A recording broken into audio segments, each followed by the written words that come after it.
Let's lean in with our hearts and our intentions, say the Lord's Prayer. Our Father, who art in the heavens, hallowed be thy name. Thy kingdom come, thy will be done, as in heaven, so upon the earth. Give us this day our daily bread, and forgive us our debts, as we also forgive our debtors. And lead us not into temptation, but deliver us from evil. For thine is the kingdom, and the power, and the glory, forever. Amen. Beautiful. Oh, Lord, open your word to our hearts, strengthen us. Show us the path that you want us to walk, Lord, and we will walk in it. Amen.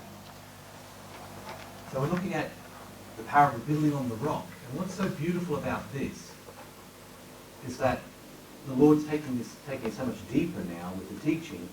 You look at anything in this world, anything of excellence that's taken real effort for it to come to pass. Whether it be the fact that we can put rockets into the sky, whether it be that we can reach down to the depths of the ocean, in the natural, or in the spiritual, the salvation of the soul. Someone who's in the darkest depths of hell, with no way forward, can be turned around and discover hope, purpose, meaning, value, be loved. These incredible things, whether it be natural or spiritual, have to begin somewhere. Have to begin somewhere. Just as a thought, an idea.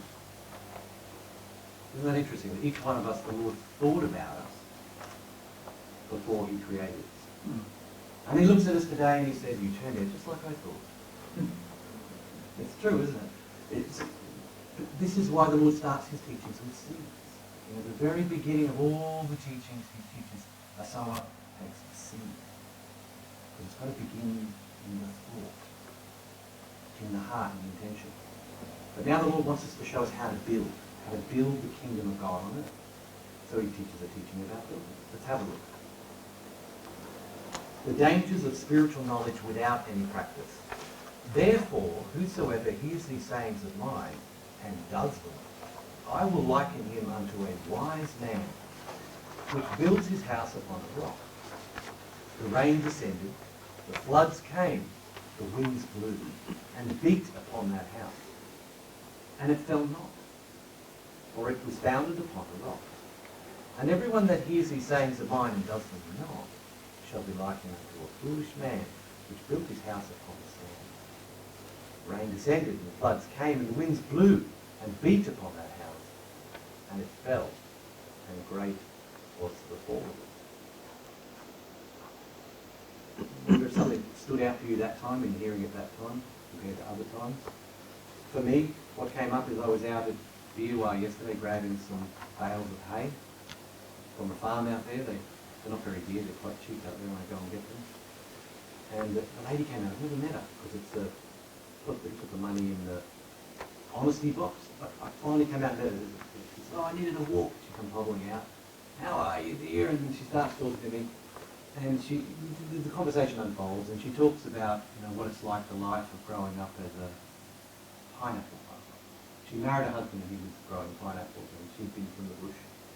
So they spent their life growing pineapples, teaching their children to do the same.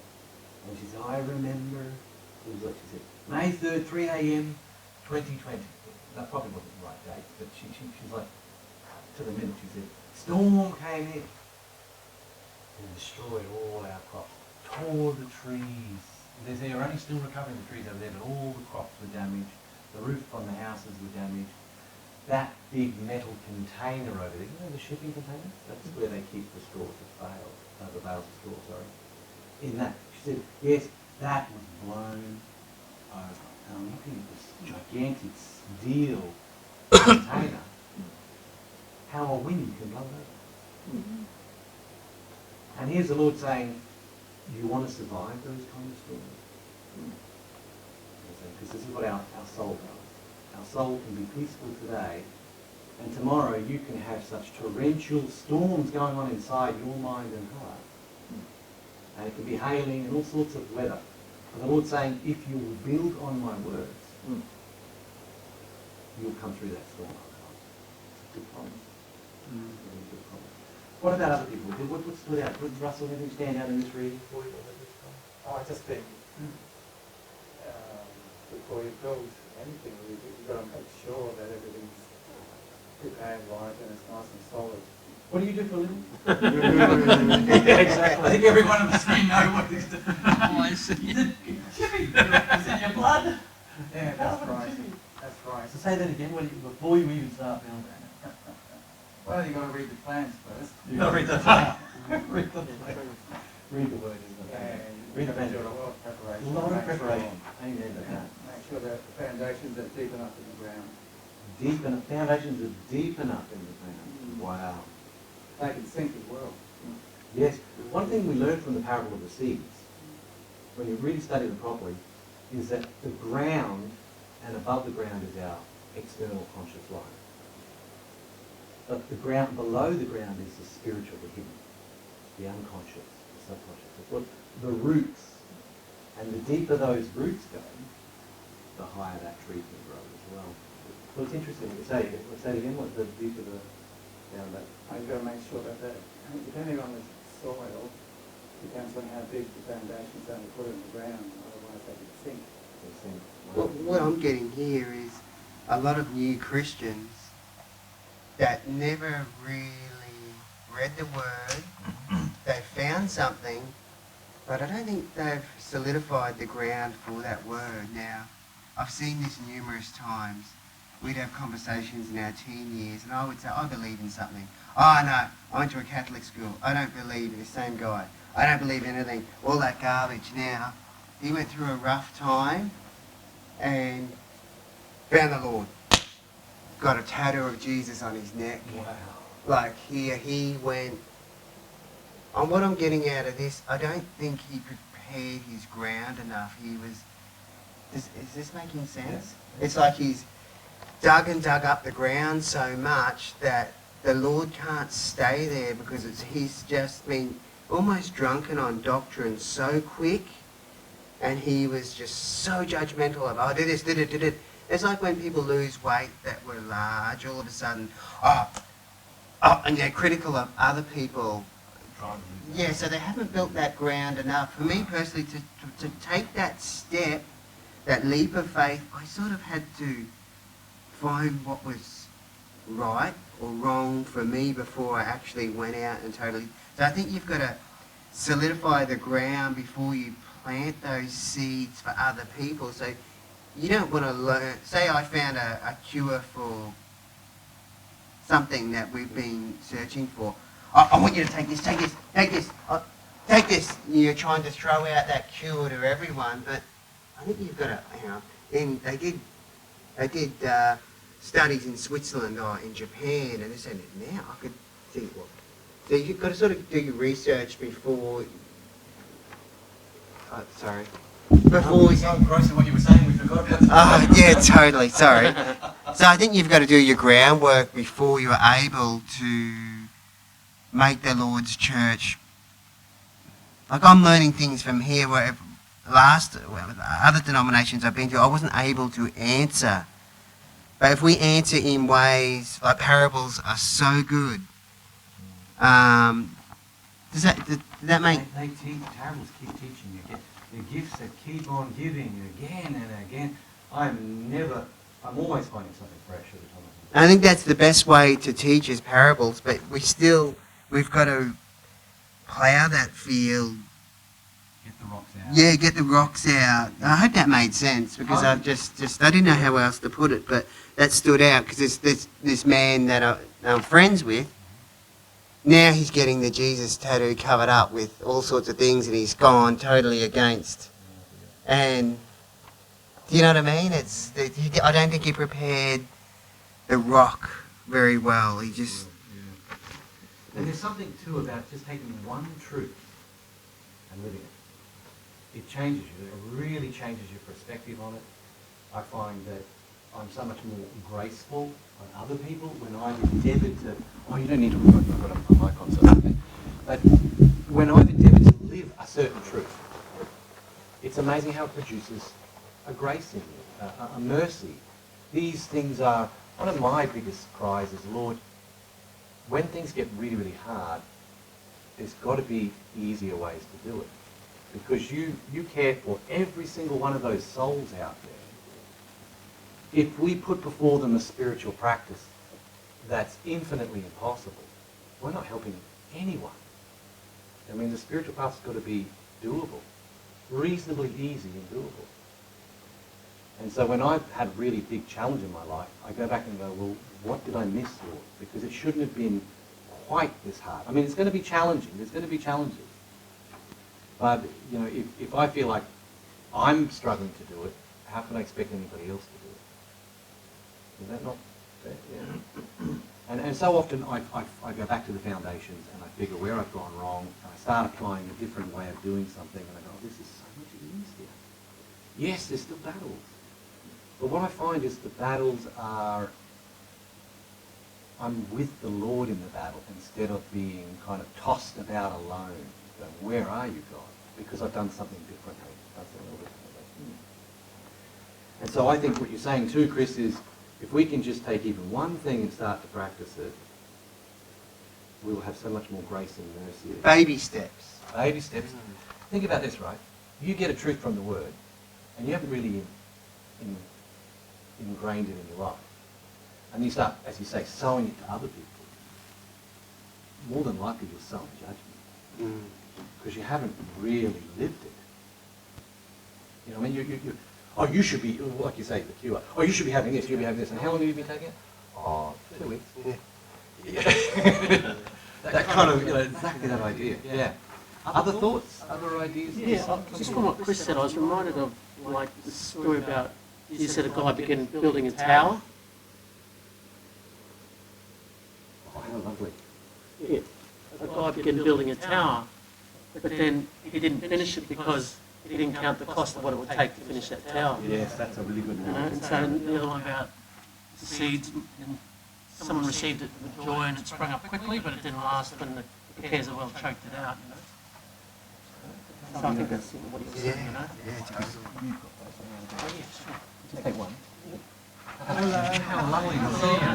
Sorry. Do not be sorry. This is a place where it's far better to be late than not at all. Well, so going through the city today was not the best choice. Oh, Really? because of the Bike bike ride. Oh, yes. And I wasn't coming, and I was coming. And Oh, anyway, you can't keep in late in this church. There's no late, you're here. Let's do a quick recap for Jennifer. We haven't gone very far. We're into just a couple of minutes. Just a quick recap. This teaching here on building on the rock has come after Jesus has brought about the kingdom of heaven parable, all beginning with seeds. And so we've just sort of discussed the idea that every good thing in our life has to start somewhere, like a thought, and that's the seed. And now the Lord's kind of taking us deeper and saying, well, that's all good. Great to have seeds, great to have good ideas, but how are we going to realise these things? And so he's teaching us on, don't just hear, make a real effort now to put into practice what you're hearing. That's the next challenge or next step for us. Anybody else have any? We've just finished reading the parable. Any other thoughts on that parable? Ideas, feelings, even questions? Let's read it one more time for Jennifer. Therefore, whosoever hears these sayings of mine and does them, I will liken it unto a wise man, which built his house upon a rock. The rain descended, the floods came, the winds blew, and beat upon that house, and it fell not. For it was founded upon a rock. And everyone that hears these sayings of mine and does them not, shall be likened unto a foolish man, which built his house upon the sand. The rain descended, the floods came, and the winds blew, and beat upon that house, and it fell, and great was the fall of it. Like you're saying, Chris, isn't it? People rush in without deepening it in their lives, and then they seem to have this midlife crisis and regret their spiritual walk, try and cover up all the tattoos, cover up, you know, because they've rushed in. They've not yeah. Ian, what's come up for you? No? Okay. Russell, would you like to read the introduction for us? How does any lasting change or transformation come into our lives, it starts with a new conviction. Early on in this process, if we act upon any convictions, their power will grow inside us. Ultimately, the energy of developing convictions and newly formed values takes over our actions, thoughts and feelings until we expand into new habits and ways of being. On the other hand, if we fail to act upon any newly emerging conviction at the time of its conception within our consciousness, not only does the growth of that conviction and value cease, but within a short period of time, the conviction will fade altogether. What then takes place of those values is a disregard for a set truth or teaching. Over time, our failure to heed our conscience can only lead to a form of contempt for virtues connected to any neglected convictions. Our misplaced contempt, if ignored, causes devastation and destruction for the soul once a temptation attack is launched against the mind and heart by evil and negative states. The solution to this process of destruction is to heed even our smallest convictions and build a life of spiritual practice around our new awakenings and revelations coming from the Lord and His Word. Okay, any thoughts or comments on that idea? What about this idea?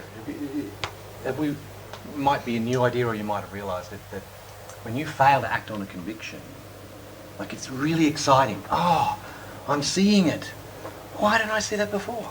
But then we fail to act on it. What actually happens is a little bit down the road, we develop a contempt. It's a very interesting thought, isn't it? You think, is that right? Do we? But it's true, we actually do. We'll end up, someone else will bring up that conviction and we're like, oh yeah, I know that. We haven't lived it again, we haven't acted upon it. I wonder if that's a little bit of what's gone on with your friend there with the tattoo. They had this amazing encounter of some kind with God, and then later on they're kind of like covering it all up. There's a contempt because some part of us hates cognitive dissonance. It shuts it off. We don't want to see our own failures, so we kind of shut it off, and we don't want to. We actually start having a contempt and move away. That's what actually happens. But what we've got to be careful of here too is that evil spirits will then jump on us and have a go at us for our failed past convictions. And we don't need that. We just need to learn from it. One of my favourite sayings is, sometimes you win, sometimes you learn. There should be no losing, it's only learning. Sometimes we learn. So we, instead of, letting evil spirits bring up shame, that's not helpful. That'll bind you up. It's like, I don't listen to shame. No, okay, I've made plenty of mistakes. I've probably made more than my share here of mistakes. But it's about learning. That's all the Lord wants, is that we don't get caught up in the condemnation of evil spirits. We go, wow, I really let that conviction go. I'll give you one good example, because examples help. You become a minister or a pastor, and people will say, Pastor, pray for me. And you say, of course I will. And then you find out 2 or 3 weeks later, 4 weeks later, 5 weeks later, the Lord taps you on the shoulder and says, you haven't said a single prayer for that person. Oh no, I've been so busy. I haven't been praying for that person. So in the pain of this realisation, I thought, this is not working. I've got to be a better way to do this. And that's when I realised, what's wrong with stopping right then and there and praying for someone, right then and there when they ask for it? And I started doing that. And then I found it so much easier the next day, or the day after that, or the day after that. I found myself slipping into more prayer for them. It's like the seed had been planted, something was growing, and I had this energy to water it. But you've got to take that first step. So I decided from now on, anytime someone asks me to pray for them, I'm going to say a prayer right then and there straight away. Would you say that's true, Chris? So, you and I are often chatting, and he'll say, let's pray about this. It's true. We've got to learn to do that, because other things weren't working for me, and I found a way to make it work for me. So think about something in your life that you've had a real conviction about, and you just keep dropping that baton. Oh, I've done it again. Maybe it's swearing. No one here will be a swearer. They're laughing. What are they laughing for? You know. You're not picking a hammer up enough, you know. That's a blaming the hairlines on it. So whatever the lost conviction is, I think what the Lord is saying is, okay, learn from it.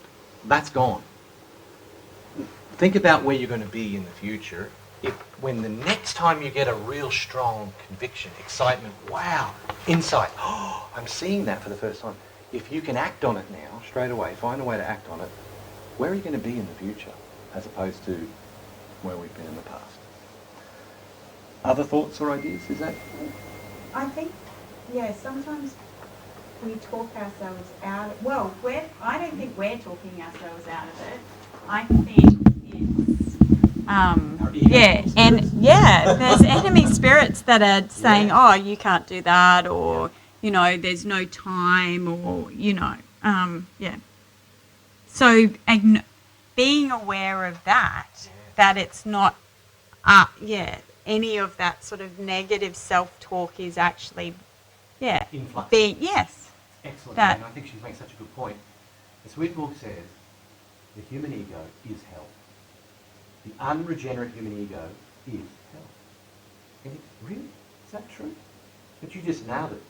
Evil spirits know how to flow into the ego and talk to you as if it's you.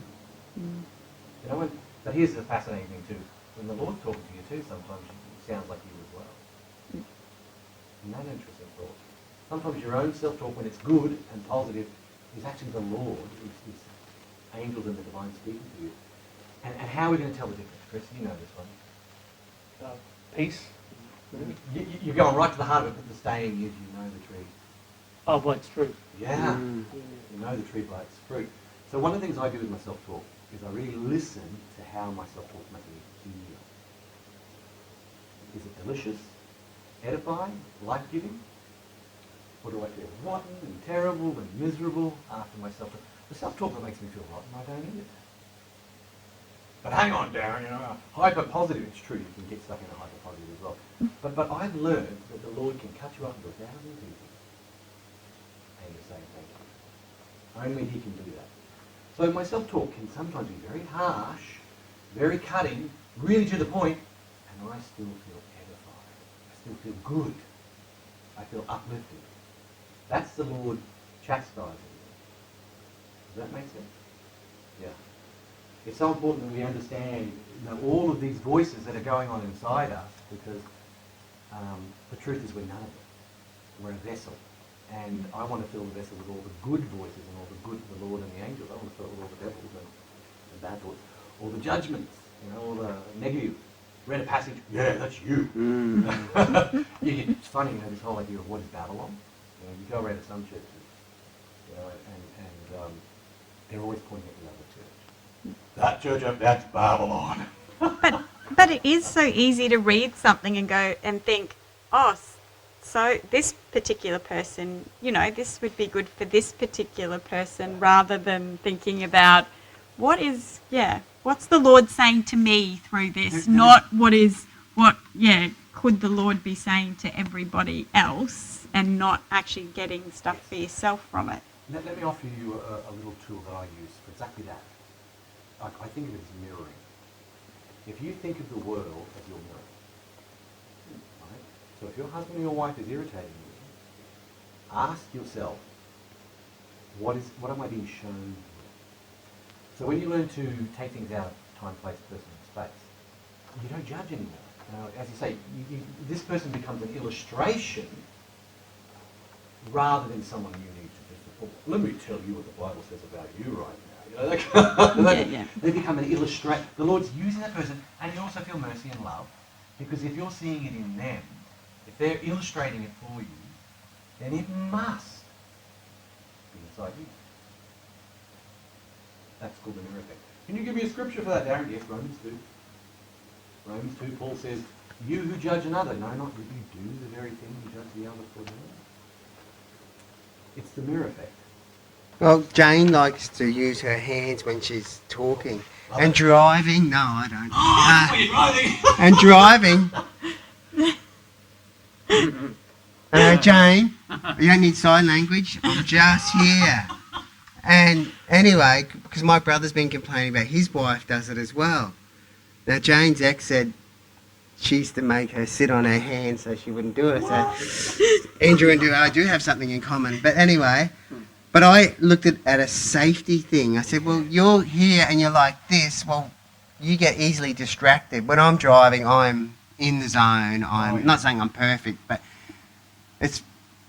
And I was telling her, look, I'm having a go. Yeah, I am, but there's the safety aspect to it because I'm looking 2 cars ahead. Jane's like explaining like this, but it's so funny how you're having a go. We said, but it's safety and security when you're not.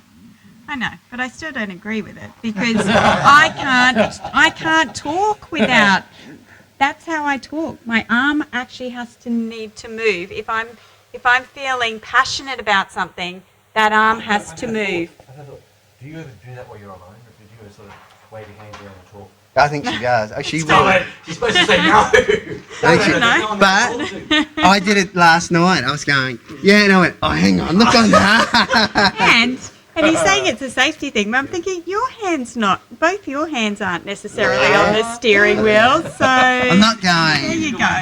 When he's not there, you're probably driving with both hands. Yeah. Oh yeah, So because when I he's said there, most you of the just- time you love him I'm and you want to chat to him. both of them there. Love him, you want to Yeah. chat to him. Thankfully, he's there watching 2 cars ahead. You make a great team. Let's leave it at that. I'm like great team. Jane, they're breaking up here, Jane. But the funny thing is, my brother was on the phone because he says, I've been wanting to say this to my wife for years, but I don't say anything. I look out the window just so I don't see this because it's just like, but you're a bigger man than I am. I said, she can hear everything you're saying, so she knows now. No, so you're looking out for her, and that's good. And that's the main thing. It's like, I just want you to, because she spends a lot of time on the road, and I worry about her so much. I just want her to just. I know, but she won't because she can't talk without that hand moving. And if she got new tyres and just so you know. serviced, I said, well, that'll compensate for this. She needs extra baking space for this. You know. Well, next time Chris is worrying, we just think we should just be inspired to say, I thank you for those angels around, Lord. Amen. Yeah, that's great. Thank you, guys. It's beautiful. I love it. Sure. Sometimes like sort of image, depending on the social image. So this is really ruining our self thinking with the Lord, the lead. So It's important, isn't it? yeah. Hear the Lord and gently knock out the other voices. Turn the radio away from the station you don't want. Tune it into the station you do want. Beautiful. Wonderful. Let's keep going. Can I get Russell to read a bit more? I like him reading. Yeah, sure.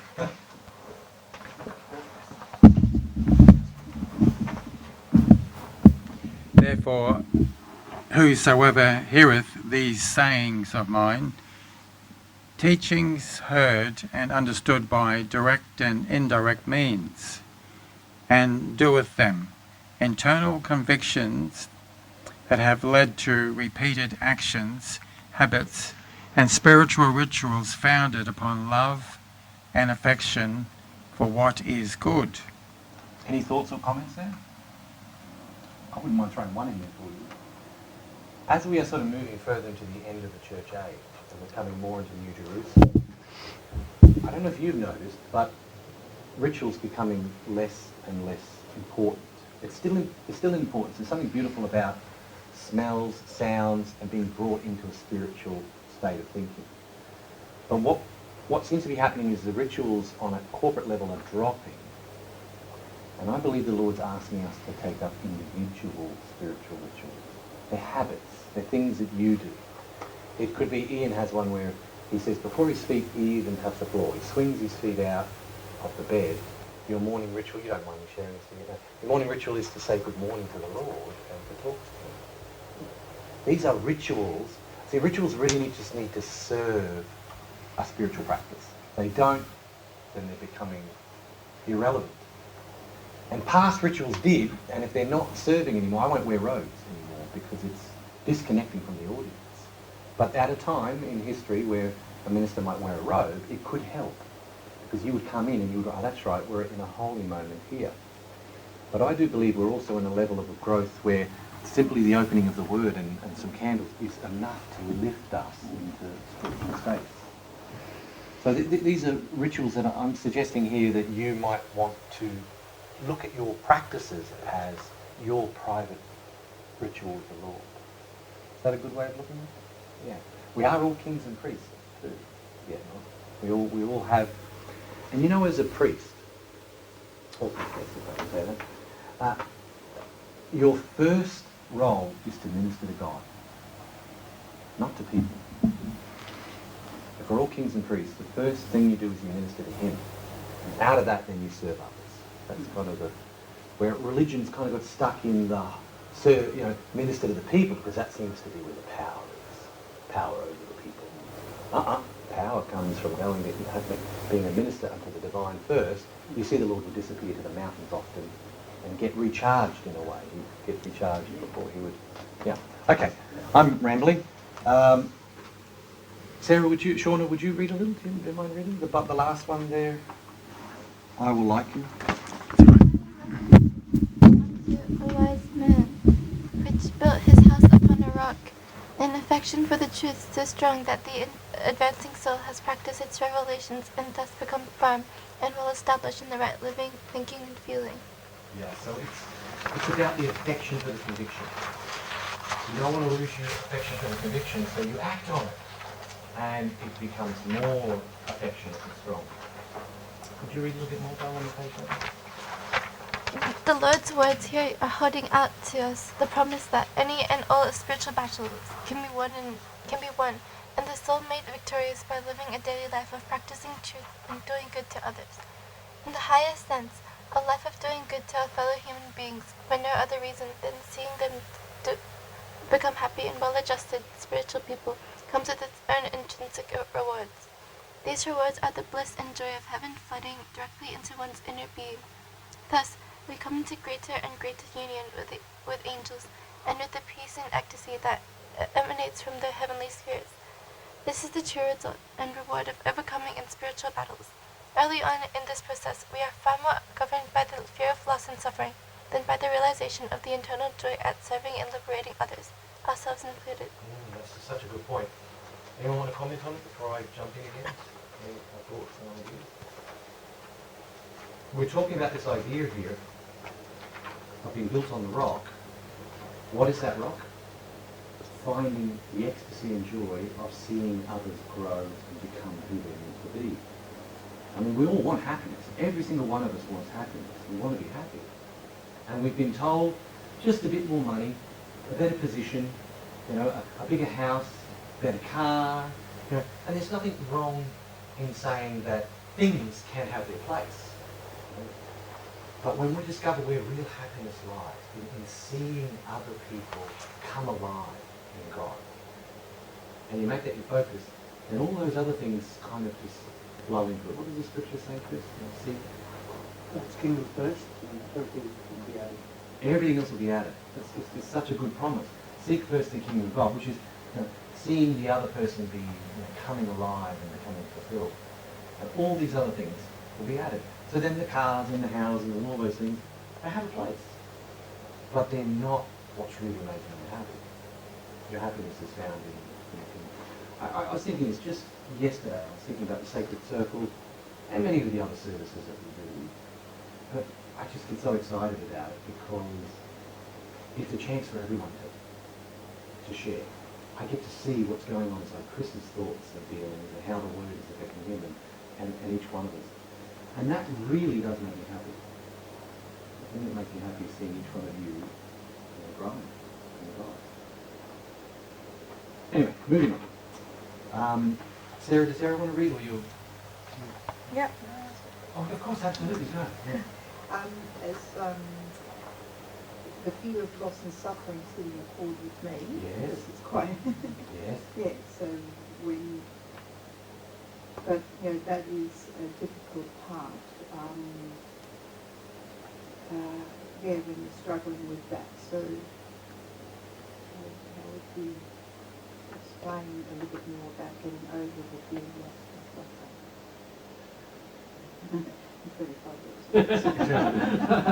It's the whole Anyone else can jump in as well. We can jump in as well. For me, Jennifer, it's about the fact that before we've come into higher spiritual awareness, we're operating out of our ego, which God gives us, and you need it. You can't be born again without being born. So you've got to start with an unregenerate human ego. And as God changes it, the ego or sense of self changes. So instead of, oh, this will make me happy, when I have this, when I have that, when she says this, when they go this, when they act that way, if only. So there's a whole sense, my whole sense of what I am and who I am, what's going to make me happy, is all built around all of these conditions which can bring me loss, fear, and suffering. Loss of reputation.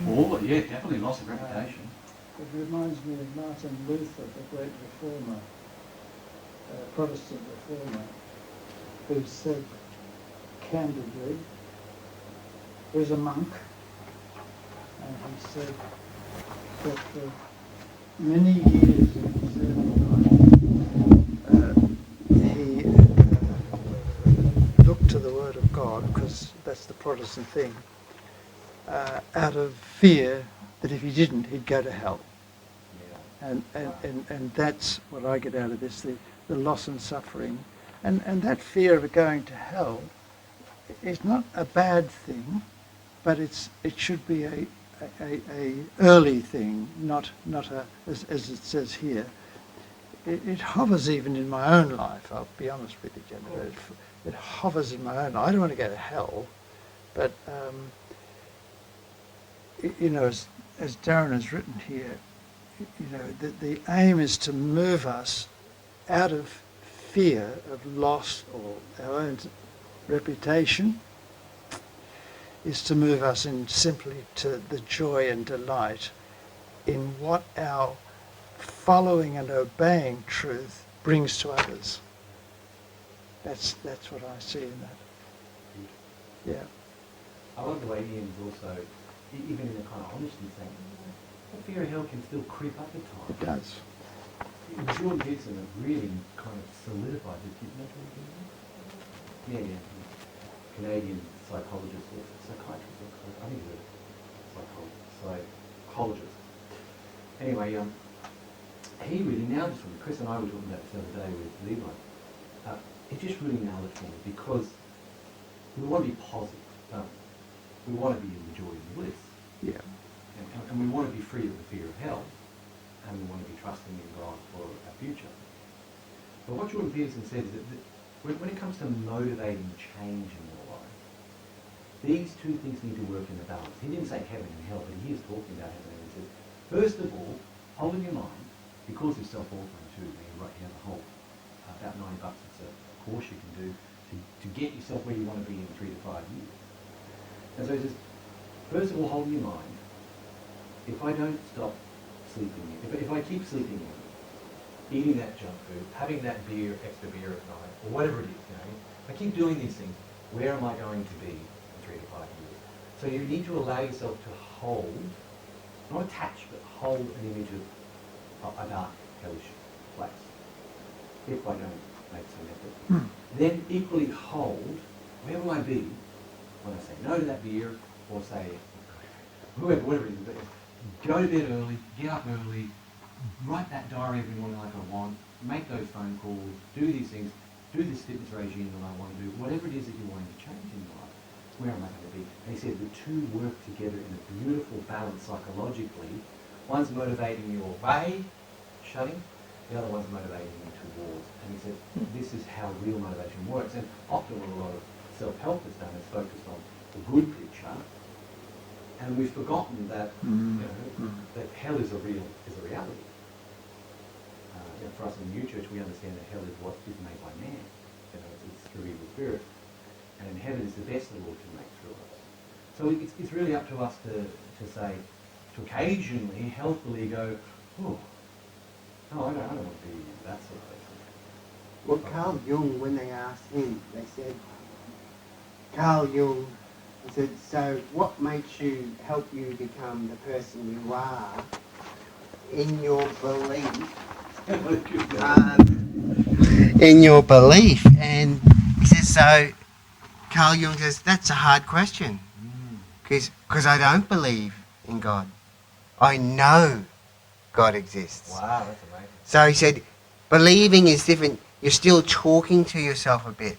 But when you know, things are a little bit different. So that made me think. I think we can believe things. That's sort of doubting a bit. Sure. It's still, I believe God exists. Yeah, there's this little bit of, I know God exists. Nice. There's a power in that. And I like that. And I think of that as belief system too. What are my current belief systems? As opposed to the knowing of God. Yeah. They serve you. Those belief systems serve you, or as you say, that they serve, but then there comes a point where it's not even about, it's not about doctrine. It's about a life, how we live. That's the end goal. How we live. There is doubt in everything in our lives, and we went to an Anglican sermon last week, and he was saying that the doubt I'm talking about is your partner. There's all these things you love, all the obvious. You're handsome, you're smart, you're pretty, you're attractive, you're compassionate, but there's other things I can't explain, and that's the doubt that I like to talk about. I see the sun setting. It's beautiful, yeah, sure there's scientific things going on, but there's doubts of what I know. What makes it so beautiful? A baby is born. The hand, the smile, the smell, that stuff. There's other stuff I doubt. Why? Why do I love this baby so much? That's the doubt that he was talking about. And then we don't think about that doubt. When we think about doubt, it's, oh no, I don't know about how this tree out there, what it lives on, what fertiliser. I doubt it likes this type. But there's the nice doubt. Does that make sense? More than sense, doesn't it, Ian? Because Swinburne has a very, very teaching on this called positive doubt. In fact, you could, if you don't want to divert, but there are 12 apostles for a reason, right? The 12 apostles, each one of those represent 12 pathways to New Jerusalem.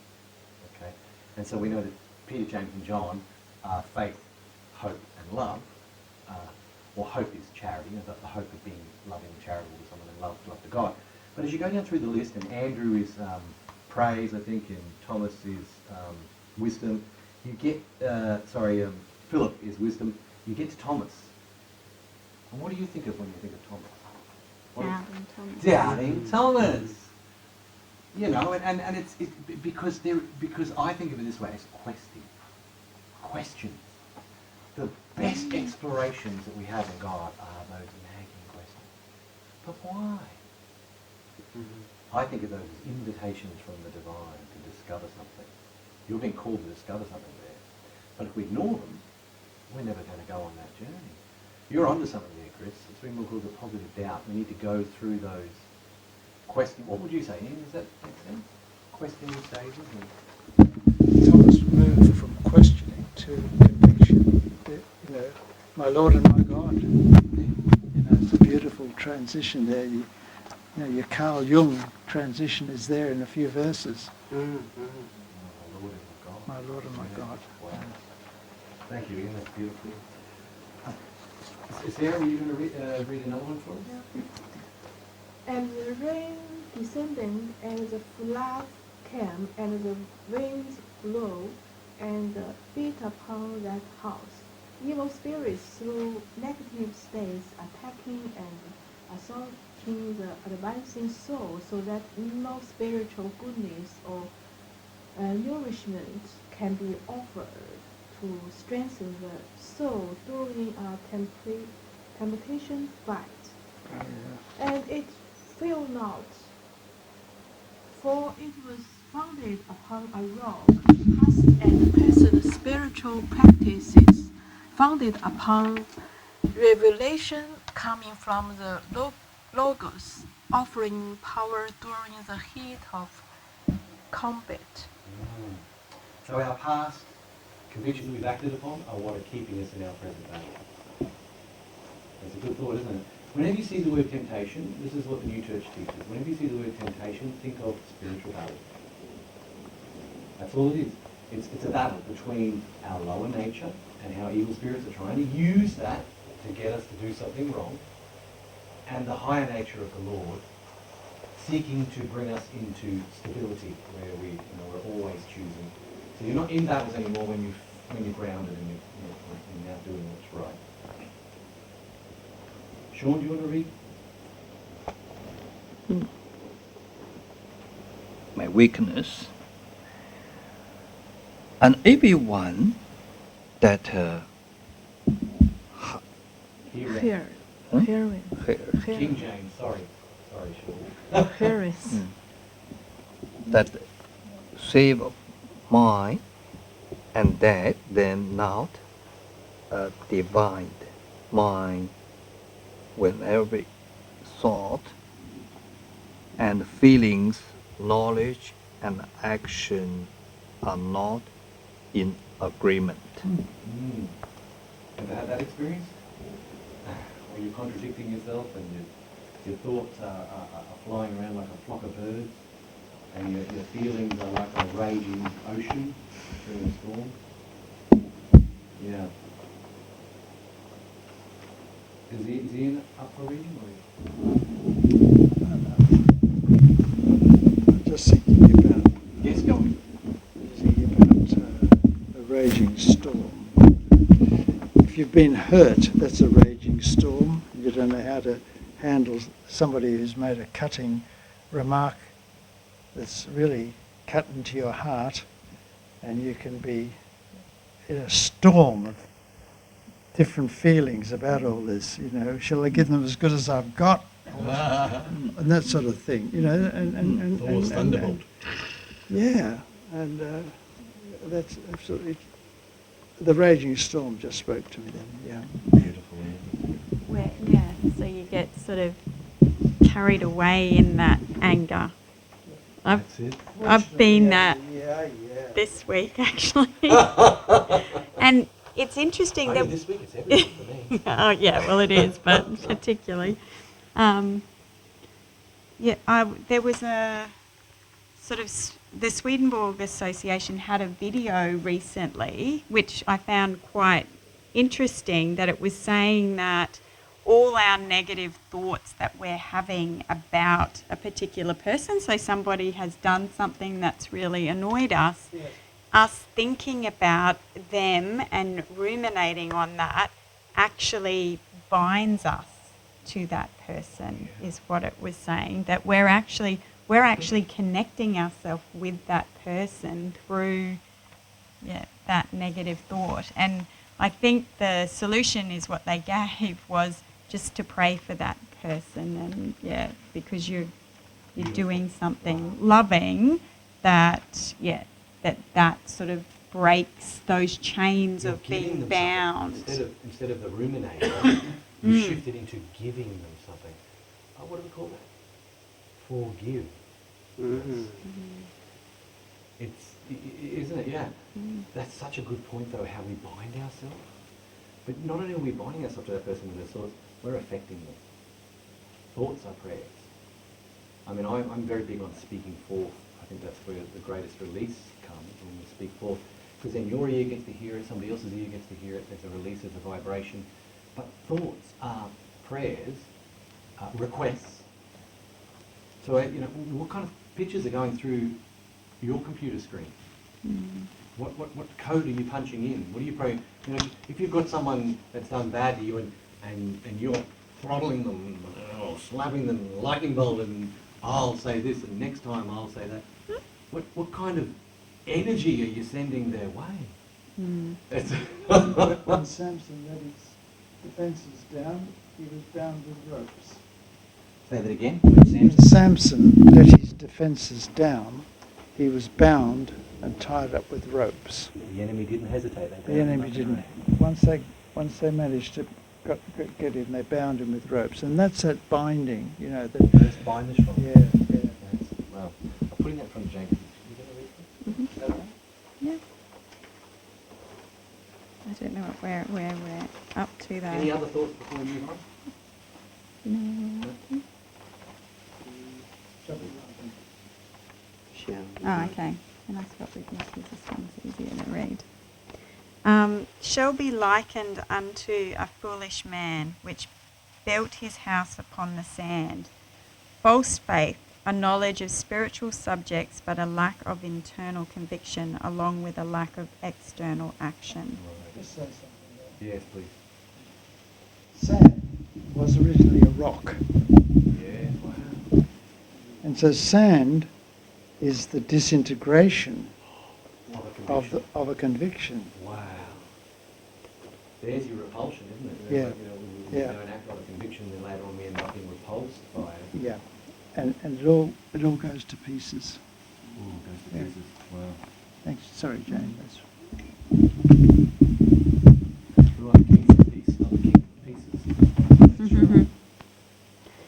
A common definition for faith is knowledge and belief in a God and in spiritual life.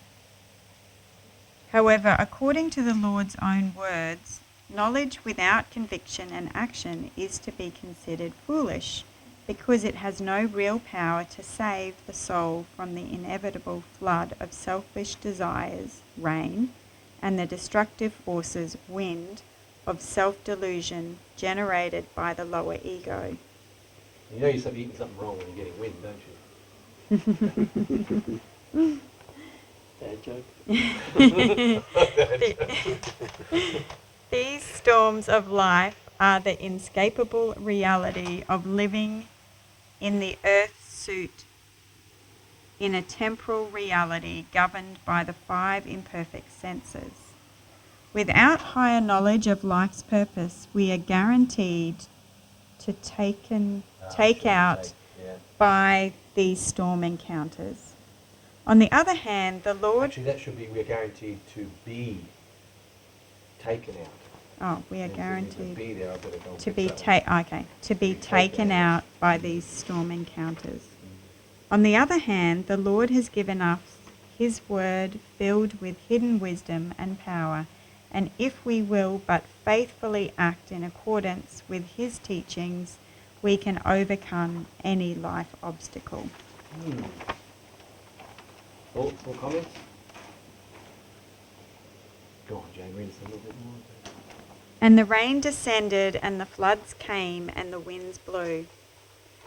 A flood of wrong thinking and misconceptions, which takes away truthful and right thinking feeling from within the advancing soul. During every spiritual battle, there comes that moment wherein the warrior begins to question their stance. Did I make the right choice? Or perhaps I am fighting against the divine. How can there be any victory when I am in the wrong? Depending on the level of conflict, these moments will relentlessly increase until there is a flood of uncertainty, feelings of abandonment, and a terrifying realization that the battle is about to be lost, and what is at stake is one's very own soul. All sorts of nightmare futures rush into the arena of the imagination until there is no hope remaining. During such intense spiritual combats, the only thing that will keep the advancing soul are those unidentifiable and imperceptible internal states which have been founded upon the truth and reinforced through regular adherence and spiritual practice during times of peace and certainty. I'm pretty sure all of us have had some terrifying moments like that. It could have been a car accident, it could be the thought of someone you know's marriage breaking up, it comes like a flood. Can anyone think of a truth that they've grabbed onto, they've kind of clutched onto and just kind of held onto it like a little child holding onto a doll? Oh, like wrong truth. Well, yeah, that God is punishing me. That's why this has happened to me. That's the slipping into the despair and the doubt. Yeah. I'm thinking more like that comes at you. That thought, maybe God's punishing me, and then you come back in like a little child holding a doll. You go, no, God's love. God's love. I can feel like I'm being punished here, and everything is telling me, you know, I'm bad and I'm being punished. But I'm holding on to that one. You know, I know it. I know God's love. You know, why would God bring us all here to destroy us? Me personally, I think it's be in the world but not of the world. As soon as I start thinking, I don't fit in here, and it brings this sanity. That truth that you've been given this journey where you're in the world, but you're not of it. Is that what you And follow? and you feel like you're outnumbered, but the Lord's words mean anything that any flesh-speaking word could ever think. So it's giving you this. Great. I might borrow that one. That's good. And you have another one? Chris, do you have something that comes up Yeah, for you? for me, I've got a big one is all things work for good for those who love the Lord. Like anything, whenever stuff's going on in my life, I just think, wow, it's going to be good to see how the Lord turns this around. I love it. I love it, yeah. So everything in you is feeling like no, but you're holding on going, no, I'm just waiting to see the good that's going to come out of this. Yeah, exactly. And I had that when you said car accident. I had a car accident recently and my car was written off. You know, the guy hit me from the side, came out of nowhere. Yeah. And I thought, oh, it's not going to be covered by insurance and get used to catching the Yeah, bus. you had know? third party, didn't you? Yeah, that's right. I did have comprehensive. And anyway, and it ended up, you know, I got paid out insurance and I got double the amount of the market value. You know, I had a hired car and I was praying for money. You got more back than you originally paid for. And I got more back. Yeah. I paid for the car 6 years ago, like over and above, and it all worked out for good. And it's just like, how did that happen? How did that happen? You know, God made it work for good. What the enemy intended for evil, God made work for good. That's great. So all things work out for good. And no injuries. I'm in the world, but I'm not of it. God is love when you feel like God is punishment. You know, have we any others? No pressure, but it's one or two more. Or I send you out as sheep. Among wolves. Wow. Go on. Yeah. Jennifer, is something that you hold on to? Yeah, when I'm struggling, I just say Bible. Wow, the Garden of Gethsemane.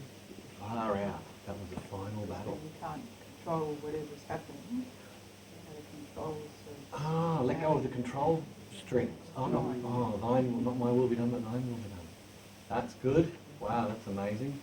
Now, Ian, does Ian have? Yes, I've heard you say that quite a few times. Yeah. Almost be still and watch God. Still and know. Watch God fight. That's a good one. Yeah, that's 2 Kings. But you hear the young ones now everywhere. Oh my God. Oh my God. And I'm thinking, well, there is some belief there.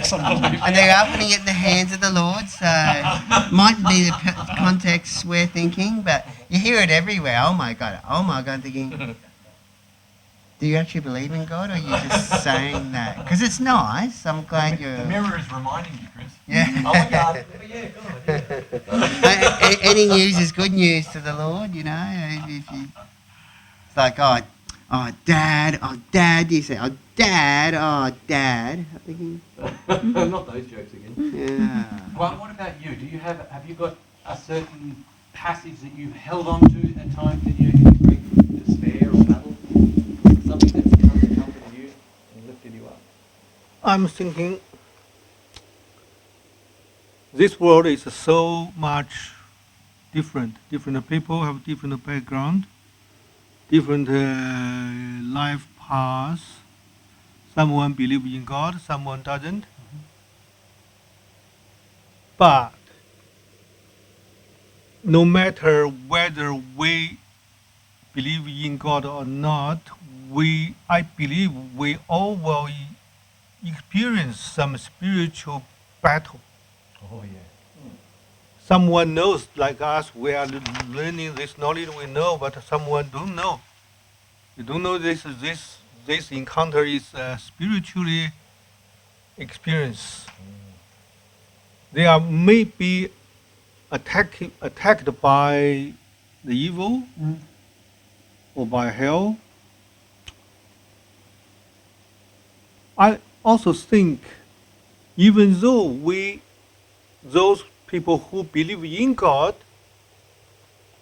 they still have different level of the faith or the conviction. for example, some people who believe in God from the very early stage of their life, are they going to retreat sometime? Or are they going to lose their faith sometime? Because the worldly concern is a continuous experience or continuous task, or not a task, continuous involvement, whatever. You cannot get rid of this concern. So we, especially for the people like me, like us, who were born in a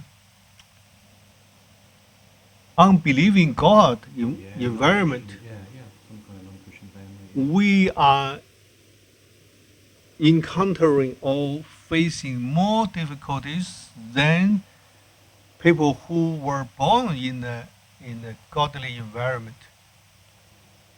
Certainly can seem that way, can't it? It can, yeah. Yeah, when we are reading this material, I'm thinking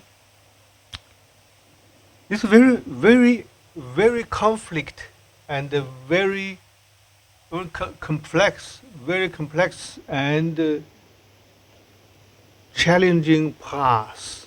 Yeah. Challenging path. We know, or at least we were told, that God is with us all the time. But even though we sometimes can still reduce or even lose our faith or our confidence. Yes, confidence. That's a good word for it. Confidence. For example, I heard Curtis Charles suffered some depression. Yes. I was believing he is very strong in faith, but he is also facing such a problem. When he was in a very deep, very strong depression, is his faith still so strong? So this is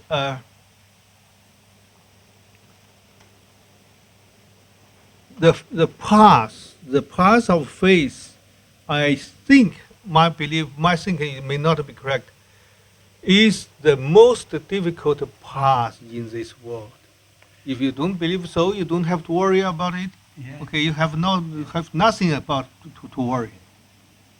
I would say that it definitely is the most difficult path, but that's because it's doing the work it's meant to do. And so, if the Lord, I used to say when I was younger, before I understood a lot of this, why couldn't I have been born straight in heaven? I mean, this is just really, there's got to be a better way, Lord.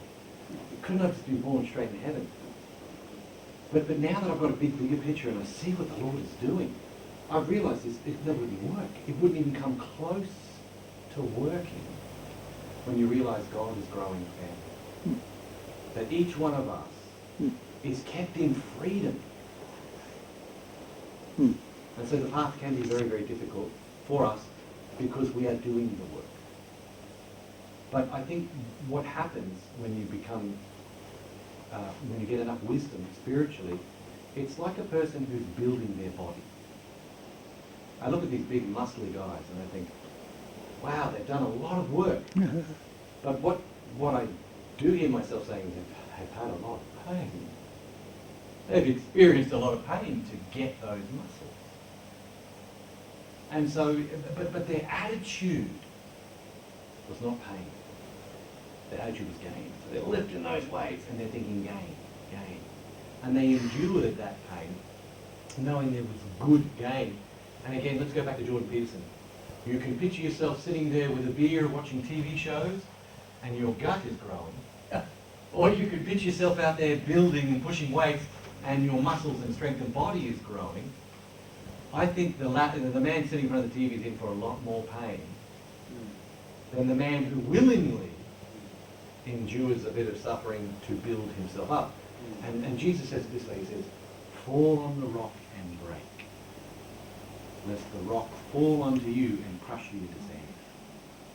We'll crush you into utter dust, is what it says. But that's what you're saying, you know, the sand is crushing. So it is a tough path, and I won't lie to you, it's a tough path. I wasn't going to say this, but I will say it. Here I am when I was studying for the, I was studying with Ian and Glenn for ordination. And I said, Ian, Glenn, there's so much in Swinburne's writings about spiritual battles and temptation. It just seems so challenging to say to people in the world, oh, come, walk with us spiritually. You're in for all sorts of spiritual battles. So what's the draw card? And they looked at me blank like, what? What's the draw card? What's the sell? How do I sell this, you know? And thankfully they didn't give me an answer, because I needed to find, that was my quest, my doubt. I needed to get the answer. You want to know what the answer is?